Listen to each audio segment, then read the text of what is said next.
우유부단한 안보 정책과 취약한 리더십을 전략적 단점으로 인식하고 있으며, 이에 대해 미국 포린 폴리시지는 한국산 전차가 유럽 시장을 석권할 수도 있다고 보도했습니다.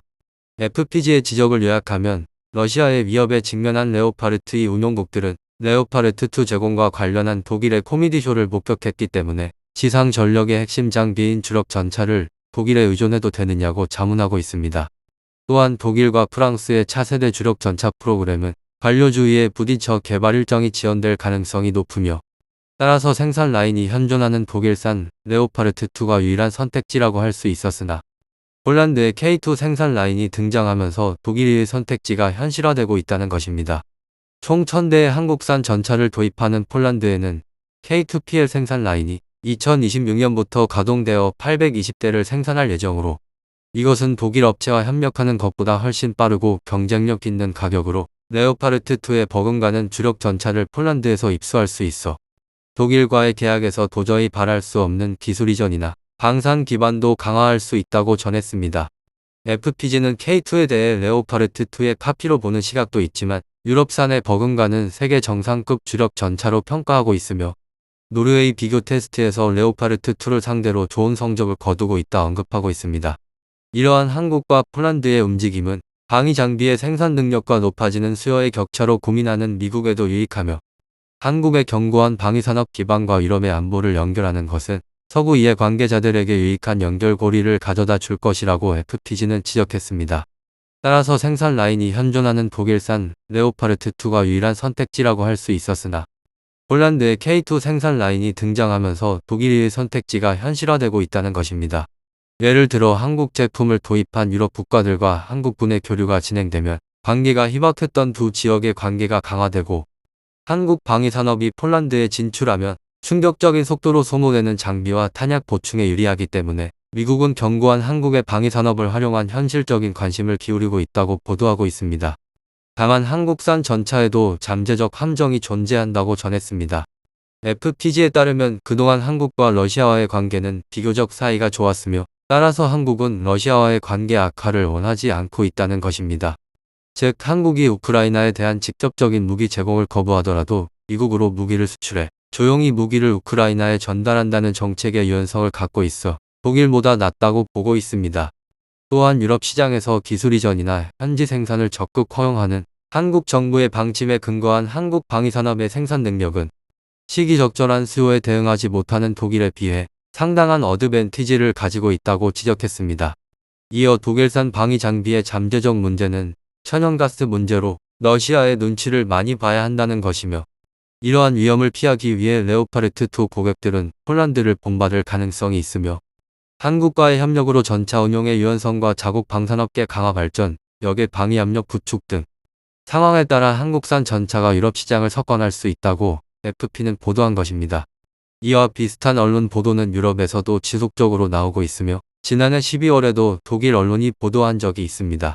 독일의 머쿠지에 따르면 독일과 프랑스가 추진 중인 주력 전차 개발 프로그램의 개발 체제는 독일의 KMW와 라인메탈 및 프랑스의 넥스터 등 3개 회사로 구성되어 있지만, 독일 KMW에서 CEO를 맡고 있는 랄프 케첼은 독자적으로 KF-51을 개발한 라인메탈은 MGCS의 파트너로 남을 수 없다고 밝혔습니다.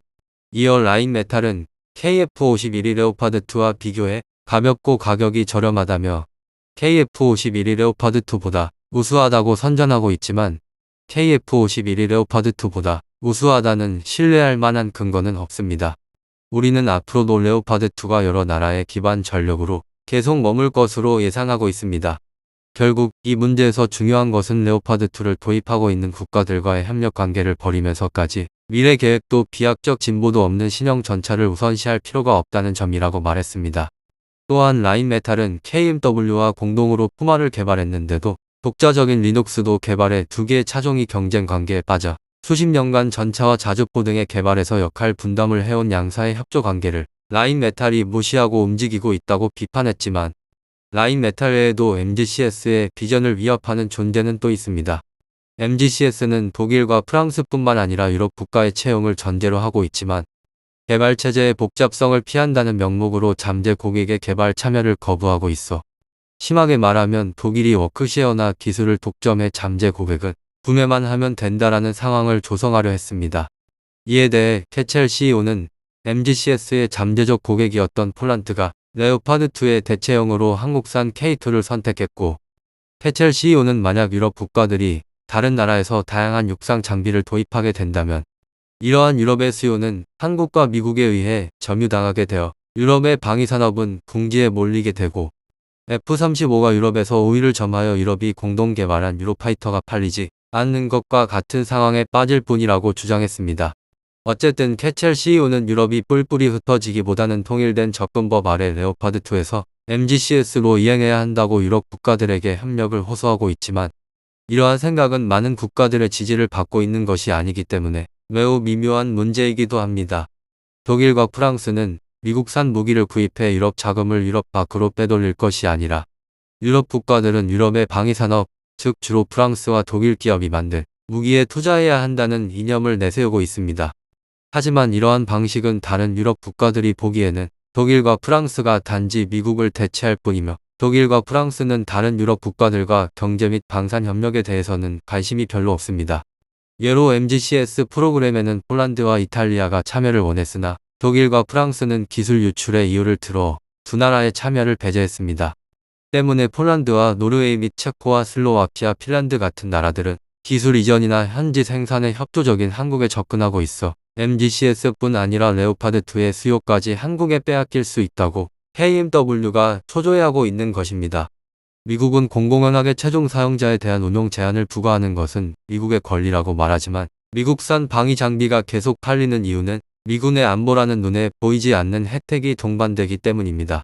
하지만 이것이 부족한 유럽산 방위 장비는 기술 이전이나 현지 생산에 협조적인 한국과 튀르키예 및 중국 등 새로운 나라들의 등장으로 어정쩡한 입장에 처해 있습니다. 따라서 현재 독일과 프랑스가 다른 유럽 나라들에게 미국의 방식과 같이 장비만 사라라는 판매 방식은 미국 이외의 나라들에서는 성립되지 않을 가능성이 높습니다. 심지어 미국도 국제 정세에 따라 기술 이전이나 현지 생산을 일부 허용한 경우도 있습니다. 현재는 앞서 말했듯 미국과 유럽의 한국과 튀르키예 및 중국 등이 국제 방위산업 시장에서 떠오르고 있는 만큼, 이제는 기존의 군사대국들의 대체지자가 많아지고 있는 상황에서 군사기술을 비밀로 하여 상대국보다 우위에 있겠다는 생각으로는 절대로 다른 나라에 방위장비를 판매할 수 없는 시대인 것입니다. 오히려 다른 나라들과 공유할 수 없는 기술을 제외하고는 적극적으로 도입국가 기술을 공유하고 규모를 확대해 이 거래에서 발생한 자금으로 기술 개발을 가속화하는 것이 현재의 판매 방식이며, 우리나라는 이러한 판매 방식의 흐름에 편승하여 기존의 방위산업의 강대국들을 위협하는 새로운 강자로 떠오르고 있습니다. 과연 사실상 유럽의 표준 전차의 역할을 한 레오파드2를 앞으로 K2 전차가 대체할 수 있을지 주목됩니다. 이상 마치겠습니다. 시청해 주셔서 고맙습니다. 이상튜브였습니다.